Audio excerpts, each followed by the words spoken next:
প্রচণ্ড শিলাবৃষ্টি আর ঝড়ে পুরো কবরস্থান তছনছ হয়ে যাচ্ছে, গাছপালা ভেঙে পড়ছে, কবরের মাটি গলে যাচ্ছে, চারদিকে শুধু ধাক্কা আর শব্দ। এমন সময় সবাই অবাক হয়ে দেখল এক অদ্ভুত দৃশ্য। একটি মাত্র কবরের উপর হাজার হাজার পাখি ডানা মেলে ছাতার মতো ঢেকে রেখেছে। শিলাবৃষ্টি তাদের গায়ে আঘাত করছে, ডানা ভিজে যাচ্ছে, তবু তারা নড়ছে না, উড়ে যাচ্ছে না। নিজেদের শরীর দিয়ে তারা সেই কবরকে আড়াল করে রেখেছে। ঝড় থেমে গেলে পাখিগুলো কিচিরমিচির করতে করতে ধীরে ধীরে উড়ে গেল। গ্রামের মানুষ সবাই জানে এই কবরের বাসিন্দা ছিলেন এক গরিব মানুষ।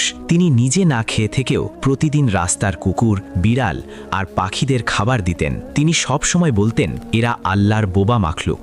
রাসূল সাল্লাল্লাহু আলাইহি ওয়াসাল্লাম বলেছেন, জমিনে যারা আছে তাদের প্রতি দয়া করো, আসমানে যিনি আছেন তিনি তোমার প্রতি দয়া করবেন। আজ সেই পশু পাখিরাই তার কবরের পাহারাদার হয়ে এসেছে। আল্লাহর সব সৃষ্টিকে ভালোবাসুন, দয়া করুন।